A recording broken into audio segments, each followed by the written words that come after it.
Welcome back to my channel Qayyim lifestyle. Hello বন্ধুরা, সবাই কেমন আছো? আশা করি সবাই ভালো আছো, সুস্থ আছো।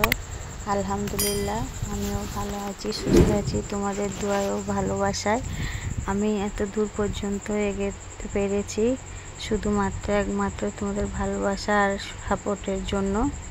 তো আজকের আমি চলে এসেছি একটা নতুন কোনো রেসিপি নিয়ে। এটা হচ্ছে তালেরই সিজন, শ্রাবণ মাস। তো আমি এখানে তালের রেসিপি নিয়ে চলে এসেছি। আজকে তোমাদেরকে দেখাবো কিভাবে অতি সহজে তাল থেকে তালের পিউরি বের করা যায়, আর সেই পিউরি থেকে কিভাবে সহজে তালের বড়া করা যায় সেটাই আজকে আপনাদের সঙ্গে শেয়ার করব। তো চলো বন্ধুরা, কথা না বাড়িয়ে কাজেতে দেখা যাক। এখানে আমি একটা তাল নিয়েছি, তালটাকে কাঁচি দিয়ে ছোট ছোট টুকরো করে কেটে একটা পাত্রের মধ্যে দিয়ে পানি দিয়ে ভালো করে হাতের সাহায্যে চটকে নিচ্ছি তালের পিউরি বের করার জন্য। এটা হচ্ছে সবথেকে সহজ পদ্ধতি তালের পিউরি বের করার জন্য। তো তোমরা কে কেমনভাবে তালের পিউরি বের করো অবশ্যই কমেন্টে জানাবে। আর আমার এই সহজ পদ্ধতিটা যদি তোমাদের কাছে ভালো লাগে তাহলে অবশ্যই বাসাতে ট্রাই করে দেখবে। খুব সহজে তালের পিউরি বেরিয়ে যায়। এই তো চটকানোর সঙ্গে সঙ্গে এমনি হাতের সঙ্গে বেরিয়ে আসছে। আমি একটা এখন পরিষ্কার নেটের সাহায্যে তালের পিউরিটাকে হাত দিয়ে সাহায্যে একটু চাপ দিলেই সব বেরিয়ে যাবে। দেখতেই পাচ্ছ বন্ধুরা, এই তো একদম 1 মিনিটের মধ্যেই তালের পিউরি বেরিয়ে গেছে সুন্দর করে। একেবারে এটা আর ডবল করে খাটা লাগবে না। তালের যে একটা পশম বেরোয় তালের পিউরি বের করে, সেটাও আর এক্সট্রা সময় নিয়ে বের করতে হবে না।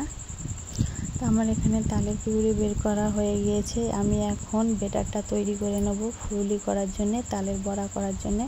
তো আমি এখানে তালটাকে অফলাইনে কিনা জাল করে নিয়েছিলাম, তালের গন্ধটা মেরে নিয়েছি। তারপরে আমি এখানে দিয়ে দিচ্ছি একটা নারকেল কুড়া, তারপরে দিয়ে দেব সুজি।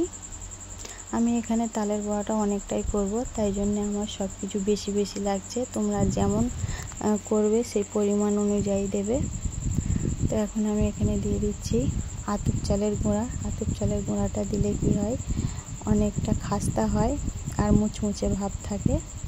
তারপর আমি এখানে দিয়ে দিচ্ছি ময়দা। আমি এখানে কোনো খাবার সোডা বা কর্নফ্লাওয়ার কিছু ব্যবহার করব না। তারপরে এই ঘরোয়া কিছু উপকরণ দিয়ে তালের বড়া একদম পুরো ফুলকো লুচির মতন ফুলে যাবে আর নরম ও খাস্তা খাস্তা হবে। সেটাই তোমরা দেখতে থাকো কীভাবে আমি সহজে তালের বড়া কম সময়ের মধ্যে তৈরি করে ফেলছি। তো ব্যাটারটা আমার এখানে মাখা হয়ে গিয়েছে। তো দেখতেই পাচ্ছ বন্ধুরা, ব্যাটারটা একদম পাতলাও না আর খুব ঘনও না, একদম থকথকে ভাব। এটাকে আমি কিনা 10 মিনিট এইভাবে রেখে দেব। 10 মিনিট পরে আমি এবার চলে এসেছি একটা চুলার মধ্যে কড়া বসিয়ে তাতে তেল দিয়ে নিয়েছি। এইবারে এক এক করে আমি বড়া শেপ আকারে আমি দিয়ে দেব তেলের মধ্যে, সবগুলো বড়া যতটা ধরে আর কি। তো আমার এই তালের বড়া আর তালের পিউরি করার কিনা কেমন লাগে তোমাদের কাছে অবশ্যই আমাকে কমেন্টে জানাবে। আর তোমাদের এই সুন্দর সুন্দর কমেন্ট করতে আমাকে অনেক ভালো লাগে ও উৎসাহিত মনে হয়। আর যেসব বন্ধুরা ভিডিও দেখতে দেখতে লাইক করতে ভুলে যাও বন্ধুরা, ভিডিও অন করার সাথে সাথে একটা লাইক ডান করে দেবে। লাইক দিতে গেলে এমন কিছু সময় লাগে না। আর আমার ভিডিও দেখে তোমাদের মূল্যবান মন্তব্য অবশ্যই রাখবে। দেখতেই পাচ্ছ বন্ধুরা, তালের বড়া না দিতে দিতেই আমার দেওয়া শেষ হয়নি, কিন্তু প্রত্যেকটা বড়া কিরম ফুলে উঠেছে চপের মতন, ফুলকো লুচির মতন। এইভাবে বাসাতে তোমরা ট্রাই করে দেখতে পারো। সবাই খেয়ে অনেক নাম করবে। এত মজা হয়েছিল, এত টেস্টি হয়েছিল। আমাদের বাড়ির সবাই আমার হাতের তালের বড়াটা অনেক পছন্দ করে। আমার হাতের ভাজা পিঠে সবাই খুব নাম করে। দেখতেই পাচ্ছ বন্ধুরা, তালের বড়াগুলো একদম পুরো ফুলে পুরো একদম ফুলকো লুচি হয়ে গিয়েছে। একটুও সলিড হয়নি, পুরো ফুলে গিয়েছে।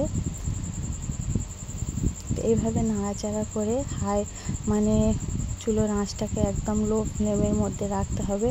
হিট হয়ে গেলে কিন্তু উপরটা লাল হয়ে যাবে, ভিতরটা কাঁচা থাকবে। সুন্দর করে এইভাবে নাড়াচাড়া করে ভেজে নিতে হবে। আর যেসব নতুন বন্ধুরা আমার ভিডিওটা আজকে দেখছো তাদেরকে জানাই অসংখ্য ধন্যবাদ। যদি ভিডিওটা কোনো অ্যাঙ্গেল থেকে ভালো লেগে থাকে তাহলে অবশ্যই আমার চ্যানেলটিকে সাবস্ক্রাইব করে পাশে থাকা বেল আইকনটিকে প্রেস করে রাখতে পারো।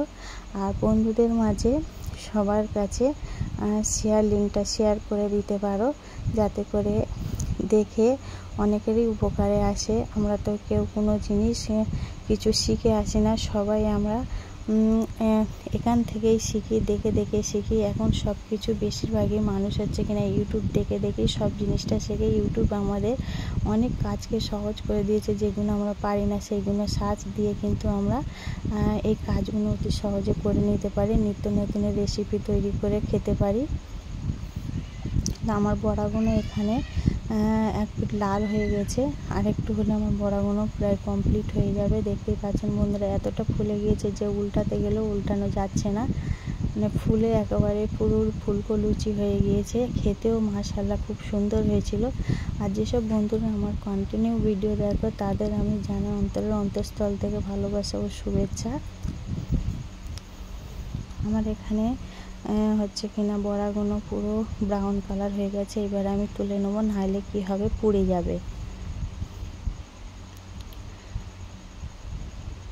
এক এক করে তুলে নিতে হবে। তো আমি কথা বলতে বলতে ভিডিও শেষ পর্যায়ে চলে এসেছি। তো সবাইকে জানাই আসসালামু আলাইকুম, আল্লাহ হাফেজ।